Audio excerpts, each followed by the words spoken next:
Bonjour, dans cette vidéo, on va donc commencer le chapitre sur les espaces vectoriels.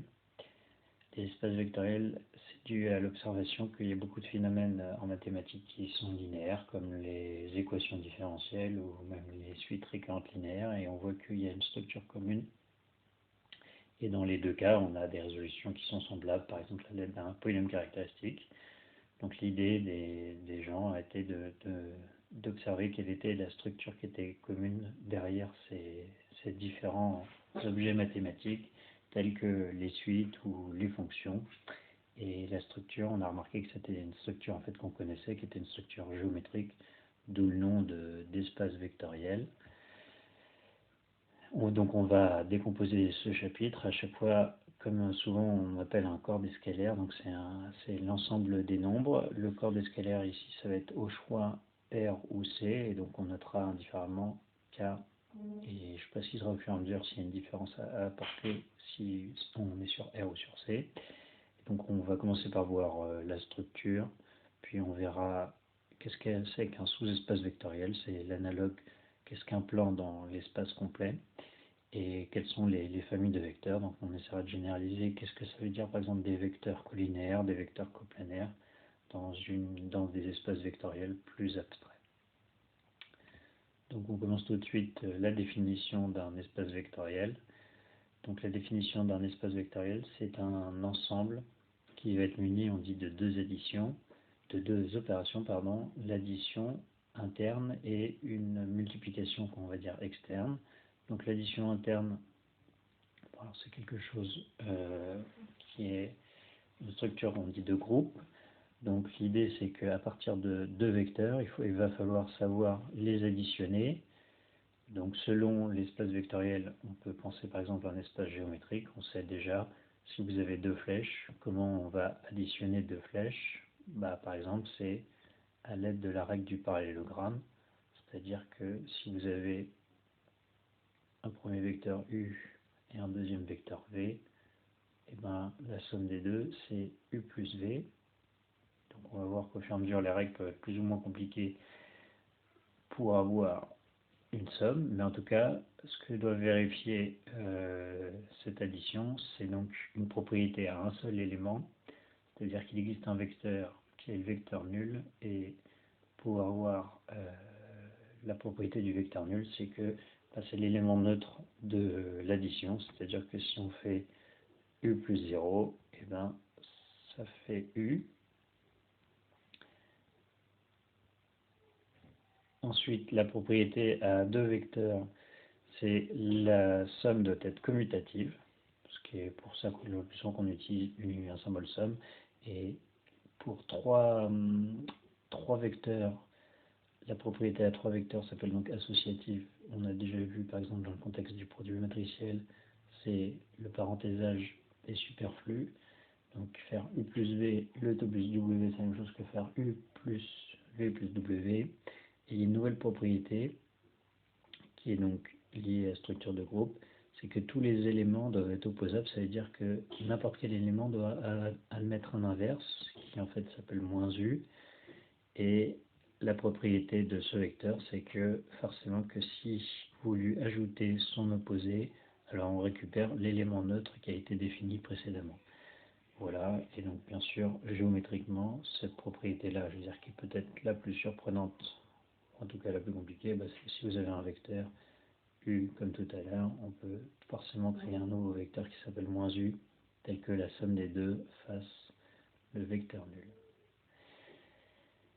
Donc voilà pour les propriétés nécessaires pour l'addition. De toute façon, pour le moment, ça va être relativement formel, parce que, comme le nom indique, c'est une structure assez lourde, que c'est un espace vectoriel, mais assez simple finalement. La deuxième partie de structure, c'est donc le produit externe. Alors qu'est-ce qu'un produit externe? Pour tout de suite faire un exemple, c'est que si vous avez un vecteur U, vous allez pouvoir considérer automatiquement 2U ou 3U comme étant simplement, on va dire, des vecteurs plus grands mais qui conservent la direction.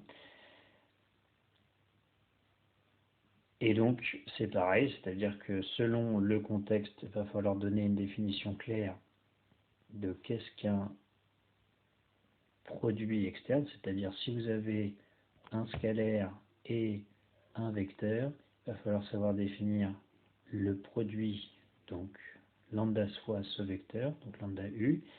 Quelles sont les propriétés qu'on veut absolument avoir? Alors on va avoir la stabilité par rapport aux deux éléments neutres, mais du corps. C'est-à-dire qu'ici, quand on écrit 0k, ça veut dire vraiment le nombre 0. Et on veut que le nombre 0 fois n'importe quel vecteur, ça fasse donc le vecteur 0, autrement dit le vecteur nul. En général, on n'opte pas pour les notations avec flèches. Vous aurez déjà remarqué que je ne l'ai pas utilisé sur les vecteurs géométriques. On omet les flèches, elles sont indispensables. Et l'autre propriété donc sur l'élément neutre, c'est vous avez l'élément neutre le 0 et on a l'élément neutre le 1.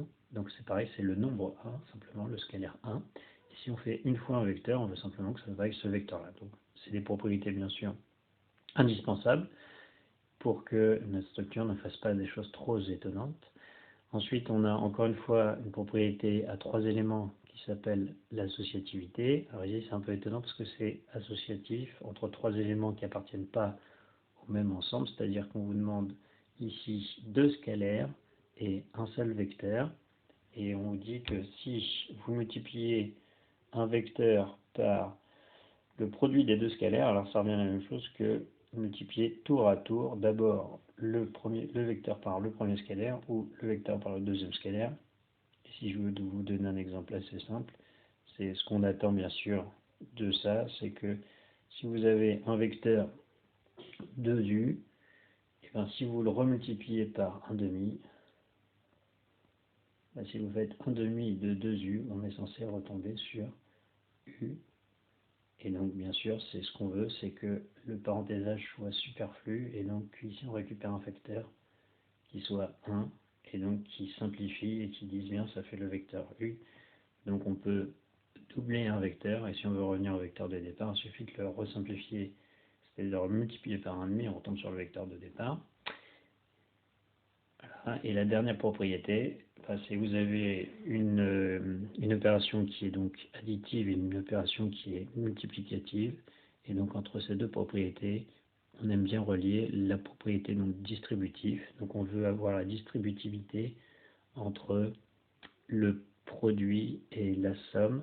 Alors ici, il faut faire attention que comme c'est un produit externe, il y a la somme, elle peut être vue soit par rapport au scalaire, donc ce qu'on a comme première ligne, c'est-à-dire la somme par rapport au scalaire se distribue, donc lambda 1 plus lambda 2 scalaire u, ça vaut lambda 1 u plus lambda 2 u, donc on veut pouvoir distribuer par rapport au scalaire, et on veut aussi pouvoir distribuer par rapport à la somme, mais cette somme-là, c'est la somme vectorielle qui est donc la première qui a été définie.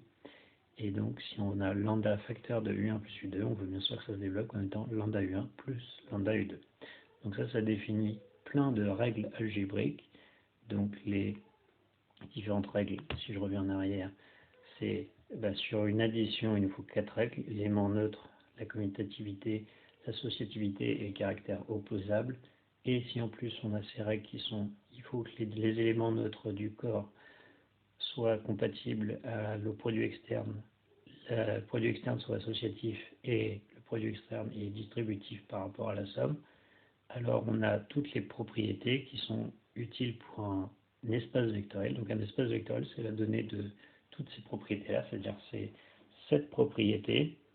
Les 7 propriétés, c'est donc, il faut que vous ayez une addition interne, c'est-à-dire, je ne répète pas, mais toutes les propriétés précédentes. Il faut qu'on ait un produit externe qui soit compatible à l'addition précédente. Et c'est une hypothèse plutôt technique qu'autre chose, mais en général, on rajoute l'hypothèse qu'il faut que l'espace vectoriel soit non vide. Dans la pratique, on va très souvent se servir du fait que s'il est non vide, il y a forcément un élément dedans, et l'élément qui est obligé d'être dedans, c'est l'élément neutre, c'est-à-dire le vecteur nul de l'espace. Et on verra faire très souvent que c'est le vecteur nul qui doit être dedans. Et vous voyez que si on peut considérer donc tour à tour des sommes ainsi que des produits par des coefficients, on rentre dans le cadre de combinaison linéaire. Donc le terme combinaison linéaire va jouer un rôle crucial dans les espaces vectoriels, et donc dans ce qu'on va appeler l'algèbre linéaire, c'est-à-dire que si vous avez deux vecteurs U et V, Et ben donc on peut tous les deux les multiplier par un scalaire. Par exemple, on peut multiplier lambda u, et on peut multiplier mu v, et on peut en plus faire cette addition. Donc ça c'est censé être encore un vecteur de l'espace vectoriel, et si on peut le faire pour 2, on peut le faire pour n vecteurs, c'est-à-dire que si vous avez des uk qui sont k vecteurs de E et des lambda k qui sont k scalaires de k, alors la combinaison linéaire,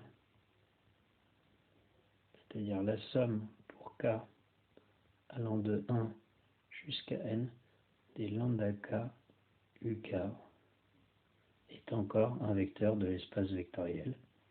Et donc on va retrouver le contexte de tout ce qu'on a fait où on a pu parler de combinaison linéaire.